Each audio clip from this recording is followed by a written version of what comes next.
இப்போ நம்ம பார்க்க போகிறது எதிர்ப்பொருள் வழி நோய் தடைக்காப்பு.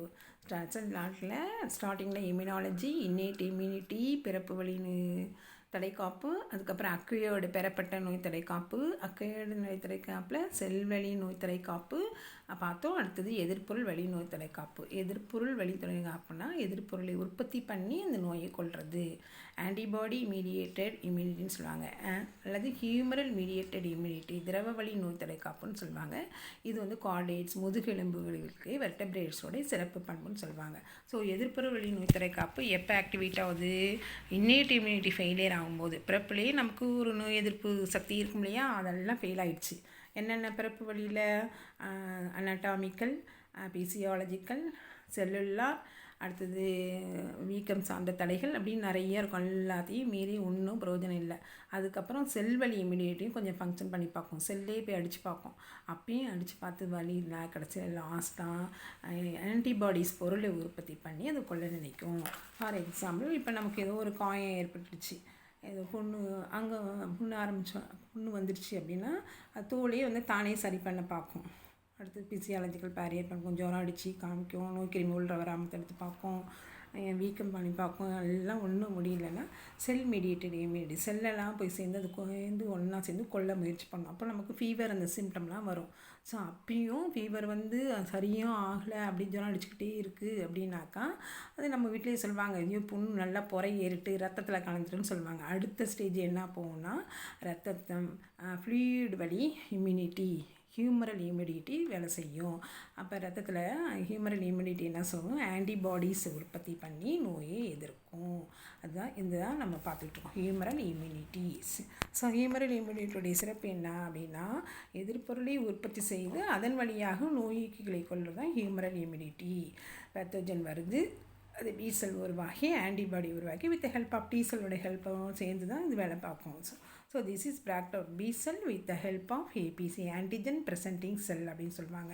அதோட உதவியோட ஆன்டிஜன் ஆன்டிபாடி சேர்ந்து வினை செஞ்சு அந்த நோய் கிருமியை கொள்வது. ஆன்டிஜன் ப்ரெசன்டிங் செல் மூலமாக டி ஹெல்பர் செல் மூலமாகவோ பி செல் ஆன்டிபாடிஸை சுரந்து அந்த நோய் கிருமியை கொள்வது. ஸோ இது எப்படின்னு பாருங்கள். Defence against the extra cellular bacterial pathogen and virus infect the respiratory intestine. இது உடம்புக்குள்ளாரவே இது நடக்கும். ஆன்டிபாடிஸ் எங்கே உருவாகும்னா அந்த பி செல்லுடைய சர்ஃபேஸில் தான் ஆன்டிபாடிஸ் உருவாகும். இந்த ஒய் ஷேப்பில் இருக்கிற இந்த ஆன்டிபாடிஸ் இது பைண்ட் ஆன்டிஜனோட பைண்ட் ஆகி, அது ஆன்டிஜன்கிறது என்ன? நோய் கிருமி உள்ள வந்தோன்னா இப்போ உருவாகக்கூடிய ஒரு பொருள், சரிதா? அதோடு சேர்ந்து அது வெளியிலேருந்து வந்தது தான் இந்த ஆன்டிஜன். நம்ம உடம்புக்குள்ளார உருவாகினது ஆன்டிபாடிஸு.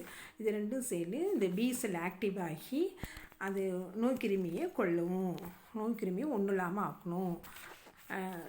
டிவைட் ப்ரொடியூஸ், அந்த பி செல் இந்த மாதிரி ஃபார்ம் ஆன உடனே ரெண்டாக டிவைட் ஆகும். டிஃப்ரென்ஷியேட்டட் பிளாஸ்மா பி செல்ஸ், நான் டிஃப்ரென்ஷியேட்டட் மெமரி பி செல்ஸ் எல்லாம் ஆகும். இதெல்லாம் டிஃப்ரென்ஷியேட்டால் நிறைய ஆன்டிபாடி டிஃப்ரென்ஷியேட்டால் பிரிவடைஞ்சு 2-3 டேஸ்லேயே வந்து நிறைய அமௌண்ட் ஆஃப் ஆன்டிபாடிஸ் உருவாகி அந்த நோய் கிருமியை போட்டு கொள்ளி சாகடிச்சிருங்க. சாகடிச்சது இல்லாமல் மீதி கொஞ்சம் செல் வச்சுருக்கலையே நான் டிஃப்ரென்ஷியேட் செல், அங்கே போய் பதிவாகும். எப்படிலாம் நம்ம கொன்னோம், எப்படிலாம் அடித்து சாகடித்தோம் அப்படிங்கிறத மெமரி பண்ணி வச்சுக்கோம். லைஃப் ஸ்பான், அதாவது வாழுங்காலம் ஃபுல்லும் சேர்த்து ஞாபகத்தில் இருக்கிற மாதிரி வச்சுக்கோம். அது அந்த மறுபடியும் அந்த சேம் ஆன்டிஜன் அந்த அதே நோய் கிருமி உள்ள வரும்போது அந்த ஆன்டிஜன் ஃபார்ம் ஆனோடனே இந்த டிஃப்ரென்ஷியேட் ஆகாத இந்த மெமரி பீஸ் எல்லாம் போய் கொண்டுடும் ஞாபகத்தில் வச்சுக்கிட்டு. ஸோ இதுதான் செல் வழி ஹியூமரல் வழி நோய் தடைக்காப்பு. அதாவது திரவ வழி நோய் தடைக்காப்பில் என்ன உருவாகுதுன்னா ஸ்பெசிஃபிக்னா ஆன்டிபாடிஸ் உருவாக்குது. நோய் எதிர்ப்பு பொருள் உருவாக்கி அந்த நோயை கொள்வது தான் humoral immunity, antibody mediated immunity, திரவ வழி நோய் தடைக்காப்பு அப்படின்னு சொல்கிறாங்க. ஓகே, செல் மீடியேட்டட் இம்யூனிட்டி, திரவ வழி நோய் தடைக்காப்பு, அதாவது ஆன்டிபாடி மீடியேட்டட் இம்யூனிட்டி. 2 விதமான இம்யூனிட்டி இருக்குது அக்வையர்டு இம்யூனிட்டியில். Cell mediated immunity, antibody mediated immunity. Antibody இம்யூனிட்டியோட இன்னொரு பேர் வந்து ஹியூமரல் மீடியேட்டட் இம்யூனிட்டி, திரவ வழி நோய் தடைக்காப்பு. Okay, thank you.